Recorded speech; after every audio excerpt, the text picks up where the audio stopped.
Can I get the door there? Could you? Yeah. That was a good one. Well, yeah, I was gonna go do it, but if he's up here. Oh.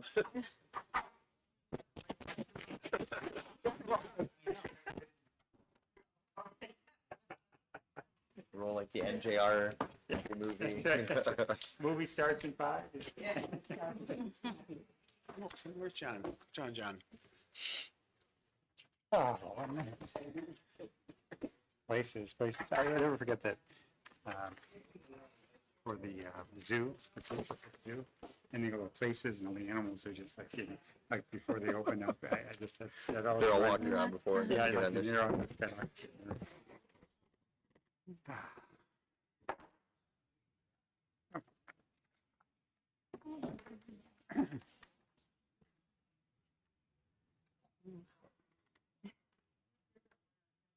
It's now 6:30. The October 16th work study session will begin. We'll start with officials' reports. Mr. Mayor. Thank you, Madam Chairman. Our annual Harvest Fest celebration was a wonderful success. The weather cooperated and we experienced record attendance. The addition of the Artisan Market and the Touch a Truck event added to the success, along with the Faith in Blue celebration and other family-friendly activities.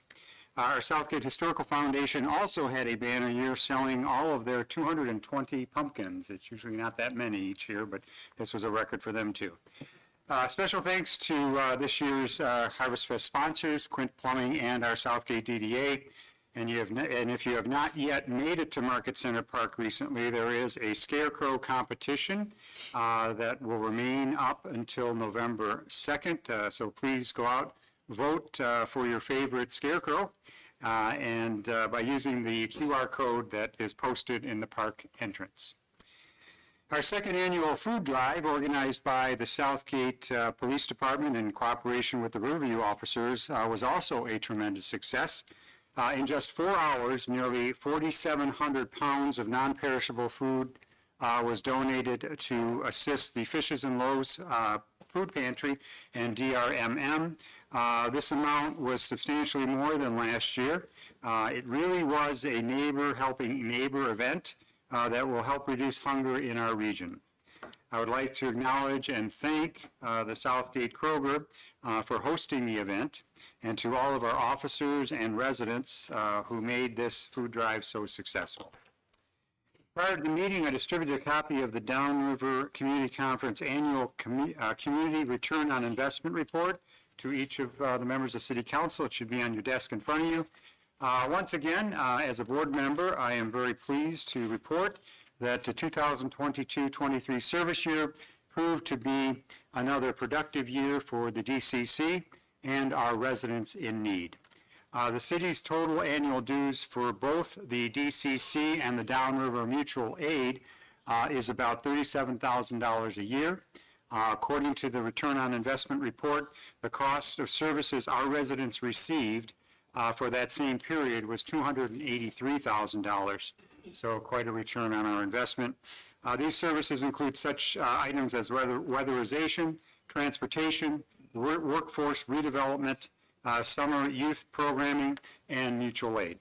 Congratulations to DCC Director Jim Perry and his exceptional staff for another year of providing stellar services to our community. Thank you, Madam Chairman. Thank you. Madam Clerk. No report, thank you. Mr. Treasurer. No report. Councilman Roush. Unfortunately, my committee did not meet last week, so I will report next month. Councilman Graziani. No report. On the school board front, they discussed the softball and the baseball field at Anderson and also the soccer field at Shelters. On the public safety side of things, also kind of in the school's realm, staying there. Their lockdown drills will continue for the fall starting tomorrow. There's also been some training with students regarding the boot with our SRO, student resource officers. And there will be two graduates of the academy on November 8th, so that will only increase our manpower. Councilwoman George. Thank you, Madam Chair. The Case Commission again is asking residents to submit homes for the Halloween home decorating contest. Have them take pictures day and night day or night, or both, whatever you want, whatever you feel is the best. If we get day and night, it's really nice to compare them. And you can submit them to CASE, C-A-S-E, at southgatemish.gov. If you have any questions, you can call Robin Craig, the chairwoman, at 734-258-3013.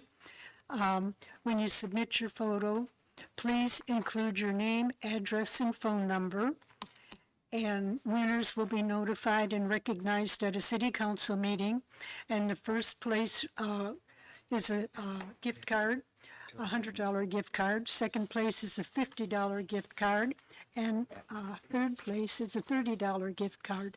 Deadline for all entries is November 1st. So there's a lot of time, and I see a lot of houses out there that should be put into this contest. So again, take your photos and submit them to the Case Commission. Concerning the seniors, again, a new program that is being offered is Canasta, and it's on Tuesdays at 11:30, and the next one will be October 29th. And then this Saturday, I'm hoping to be able to get rid of some of my hazardous waste stuff. They're having a collection at Wayne County Community College on North Lime Road in Taylor. And the hours are from 8 a.m. to 1 p.m. And that's for all your hazardous waste that you have around the house that cannot be put into the regular trash collection. And that's all I have, Madam Chair. Thank you. Councilman Ayers Reese. Thank you, Madam Chair. The planning committee did meet on Monday, October 14th. Atwell Suites put in a application for a new hotel. It will be at 12500 Rica Road. I believe this was one that came up a few years ago, and now the footprint's the same, but the name of the hotel will be different. This is a M1 Light Industrial Research Hotel Overlay District. They are looking to get a variance for the height because the standard is 40, or regulation is 40, and they want to go up to 50 for part of it. 20 employees, and that's about it. So that'll be coming to us at some point soon. Thank you. Councilman Golick. No report this evening, thank you. Thank you. Mr. Marsh, please, for the agenda. Thank you, Madam Chair. Good evening. The first item on the agenda is the purchase of the Cellhawk Tier 3 service package. This service package is offered through Leads Online. That's the digital service provider the police department currently uses to track pawn shop transactions. Cellhawk takes raw data that's been pulled or extracted from cell phones during investigations, and it organizes that data in ways that is useful for the police department. Are there any questions from council? To the chair. Councilman Ayers Reese. Wasn't this something like this a few months ago? Same type of deal? So we use, there's a few different services that they provide. So Leads Online is the one that does this product is through Leads Online. It's the same company that offers this product. Leads Online is what we use to use for pawn shop transactions. So when goods and services or goods are traded back and forth to make sure they're not stolen.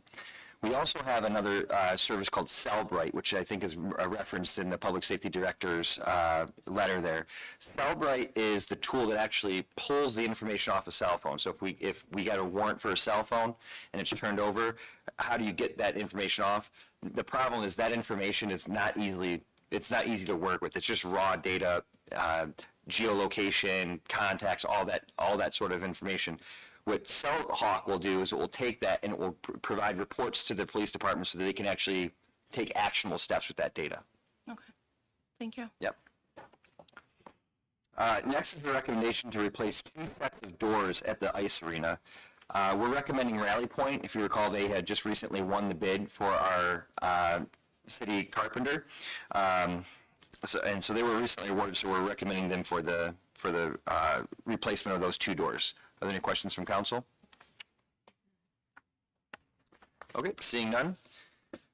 Finally is a request for the approval of a partnership agreement with the YMCA for an EPA community change grant that the YMCA is applying for. Just while the administration fully supports this application, it's just important to remember that the YMCA is only in the application phase, and so there's no guarantee that an award would be made. That being said, we do think it would be a tremendous win for the city should this grant be awarded to the YMCA. First, it'll give an additional year-round recreation and health opportunities, additional recreation and health opportunities for our residents. Second, it'll create a dedicated space to temporarily house people if there was ever an emergency like the Meadows fire we experienced about a year ago. And then third, there's really no cost to the city with this. There's no required match for this grant. The YMCA will handle all the operation and maintenance, and the grant would cover the entire construction of the facility. We previously had applied for different grants and congressional directed spending. It wasn't awarded. When we were doing that, the cost of it was, we were looking at it as a little over $3 million. So the fact that this grant would go up to $10 million is what would cover. There's no concerns that the grant would not cover the cost of the facility's development. So we just think actually we have a really good chance at this one, and we're hopeful that the YMCA gets it. I will also mention that we have representatives here today from the YMCA, and I believe you guys have the color renderings as well. Sure. So if you'd like to see it, they're here to show and what the facility would look like. Yeah, and if you have any questions And as as they're coming up to the podium too, I think it's important to note that these would be maintained by them and also be available to the public. It wouldn't just be. Yeah, so yeah, with this, the recreational space that would be open, it would still have, much like the splash park had, it would be open to, you wouldn't have to be a member in order to use it. It would still be available for use to the general public at certain days and times.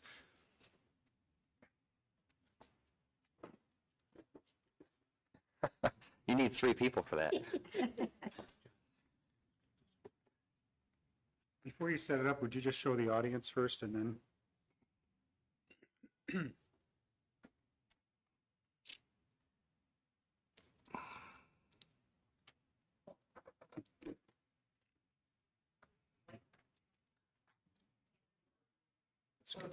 Blue represents the new construction. Thank you. She lost her picture. Should introduce themselves.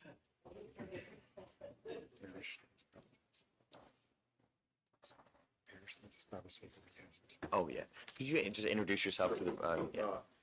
Good evening. My name is Parrish Underwood. I'm the current president and CEO of the YMCA of Metropolitan Detroit.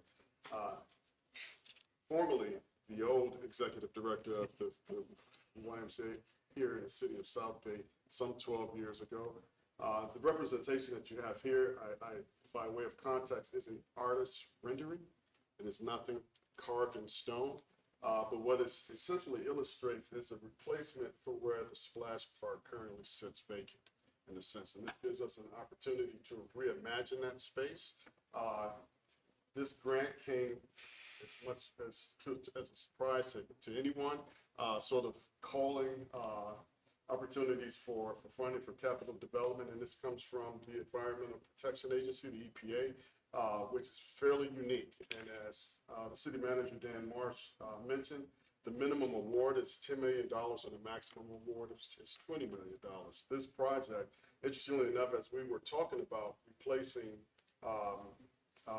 the space where the splash park is with a covered pickleball courts, we wondered if we could build a project sizable and involved enough that we would even reach the minimum.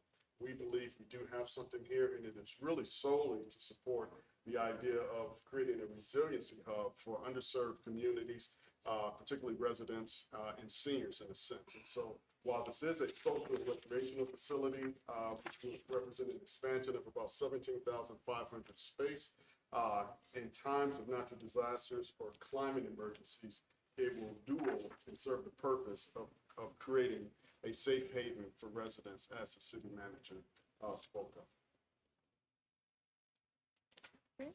Thank you so much for further explanation. Is there any Through the chair. questions? Councilman Golick. Mr. Marsh, could you briefly look at page 2 where it says partnership number 2? and there's 7 items listed that could be hidden costs to the city. Could you explain the forestry services, Yeah, snow removal, and the emergency response? yeah, absolutely.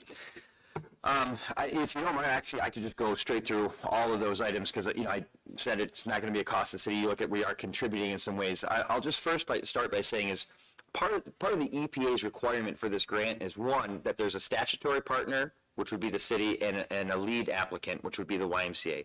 Those two partners have to have a partnership agreement in place, is what we're presenting to you tonight. And within that partnership agreement, they want to say, what is each partner going to contribute to this project? So you can see assist with securing permits and construction. So that's what we would do for any project there is. It's going to be reviewed by Hennessy engineers. It's going to be reviewed by our building department to make sure it meets all the correct codes and standards. Co-facilitate community engagement and collaborative governance plan task force.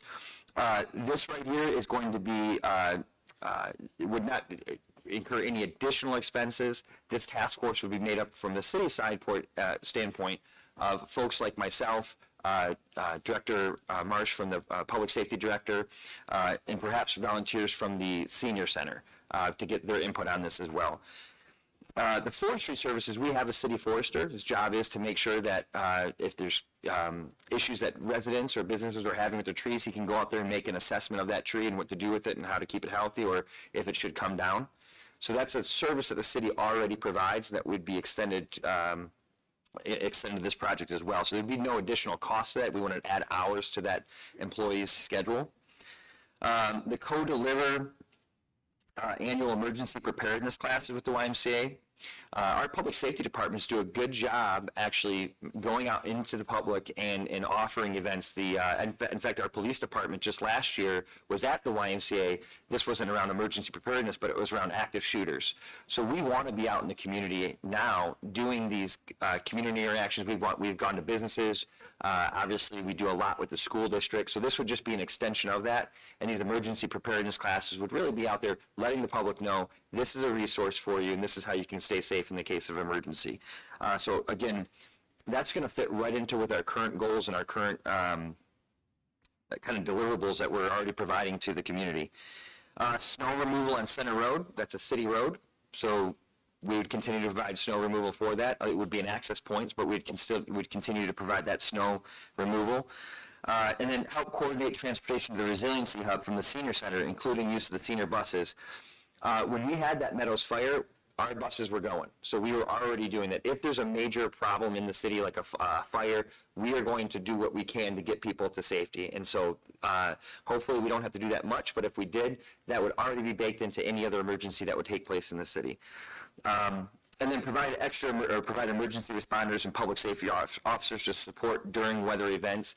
Again, at the times that we've had our senior center open, for if we've been doing anytime they've been there overnight for either a heat related, 5 days of 100-degree temperature or cold related, our police will do checks. They were doing the same thing during the Meadows fire again, is when we had people staying there overnight, they will go through and make sure they'll check on everyone. So we would offer those same services here.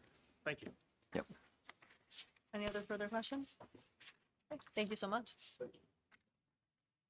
All right, with that being the last item, we'll reconvene at 7 o'clock.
We'll begin, we'll start with the Pledge of Allegiance. I pledge allegiance to the flag of the United States of America and To the republic for which it stands, one nation, under God, indivisible, with liberty and justice for all.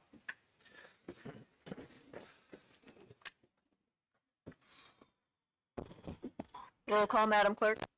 Councilman Erridge is excused. Councilman Bullock. Here. Councilman Ayers Reese. Present. Councilman Roush. Here. Councilman George. Here. Councilman Graziani. Present. Councilman Cuspa. Here. I need a motion to approve the work study meeting minutes dated October 2nd, 2022. Madam Chair, Councilwoman George. I move to approve the work study meeting minutes dated October 2, 2024. Support. Motion by George, supported by Ayers Reese. Any discussion? Any objection? Motion carries. Next, I need a motion to approve the regular city council meeting minutes dated October 2nd, 2024. Madam Chairman, Councilman Roush. I make a motion we approve the regular city council meeting dated October 2nd, 2024. Support. Motion by Roush, supported by Ayers Reese. Any discussion? Any objection? Motion carries. There's no scheduled person in the audience, no consideration of bids, and no scheduled hearings. First item under communications A is a letter from the mayor regarding the purchase of Cellhawk Tier 3 service package. Madam Clerk. I have reviewed the above and concur with the recommendation of the Director of Public Safety to approve the purchase of Cellhawk Tier 3 service package from Leads Online, Plano, Texas, in the amount of $4,995. This technology will work with the Celebrite forensic phone technology equipment, which has been used since 2013. Sufficient funds are available in the federal forfeiture fund for this purchase. Your favorable consideration of this matter is requested. What's the pleasure of the council? Madam Chair, Councilwoman George. I move to approve the purchase of the Cellhawk Tier 3 service package from Leads Online of Plano, Texas, in the amount of $4,995 for a one-year term beginning November 1st, 2024. Support. Motion by George, supported by Golick. Any discussion? Any objection? Motion carries. Next is a letter from the mayor regarding the purchase of ice arena replacement doors. Madam Clerk. I have reviewed the above and concur with the recommendation of the Parks and Recreation Director to approve the purchase of 2 sets of replacement doors for the ice arena from the city's approved construction contractor, Rally Point Partners, in the amount of $4,366.30. Sufficient funds are available in the Parks and Recreation budget. Your favorable consideration of this matter is requested. What's the pleasure of the council? Madam Chair, Councilman Golick. I'll make a motion to approve the purchase of 2 sets of replacement doors for the ice arena from the city's approved construction contractor, Rally Point Partners, Ann Arbor, Michigan, in the total amount of $4,336.30. Support. Motion by Golick, supported by Ayers Reese. Any discussion? Any objection? Madam Motion Chairman, carries. Councilman didn't you Roush. just read a different amount?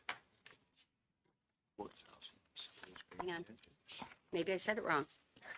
I said an amount of $4,366.30. What I thought. She said Yeah, 66, you said 36. 336. It's off by $30. My motion says 36. $36. 36. Yeah. Yeah.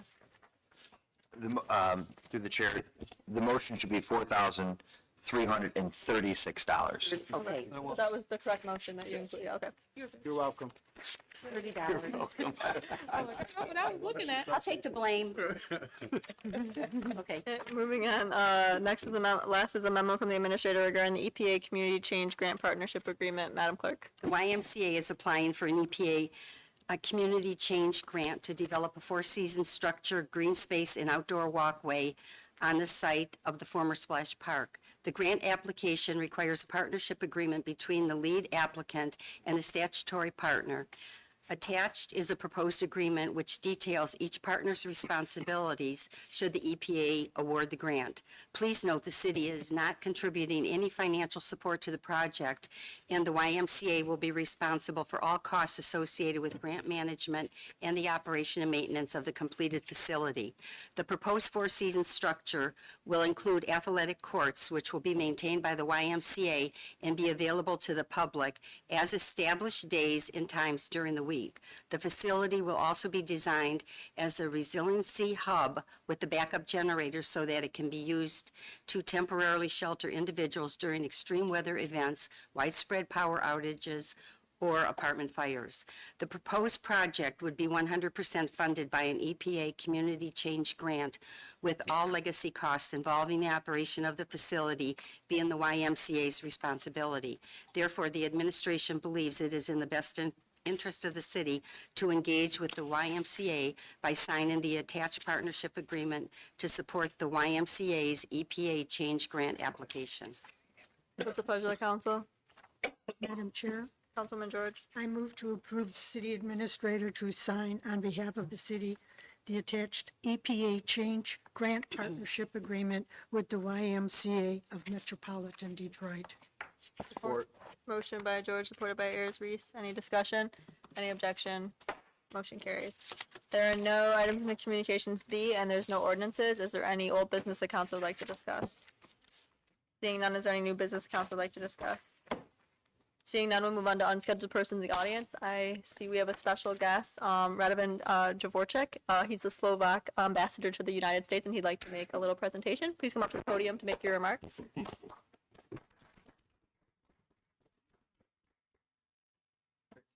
For welcoming me here, Mayor, member of the council, of the city. It's my second visit to your place. It's wonderful to be here to extend warm welcomes from Slovakia. And I know that the Slovak-Polish immigrants were quite a huge part of the community here. So I'm here as a Slovak ambassador to extend that warm welcome and perhaps to do some projects in the future.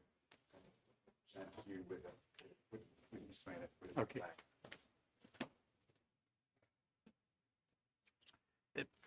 Madam Chair, may I, just for the benefit of the rest of the council,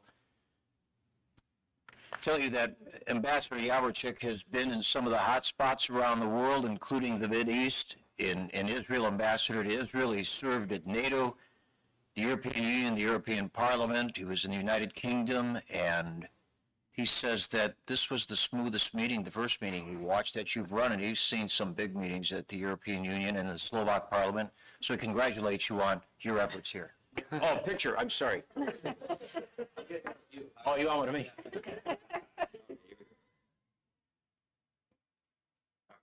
And he is here, by the way, with about 14 other European ministers and the European Union ambassador on a trade mission here to Detroit for this week. And his first stop was in Southgate, and his next stop will be for dinner in the city of Southgate. So thank you for welcoming him and always being kind. As he recalls, when he was here in the past, Southgate's always had open arms for the Slovaks, Slovakia, and the Slovak community. Thank you.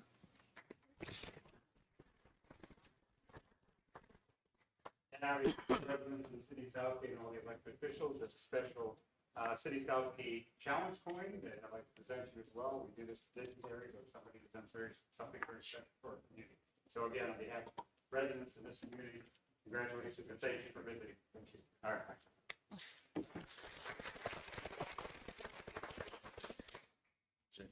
Thank you, Ambassador. Any other unscheduled person in the audience that would like to address council?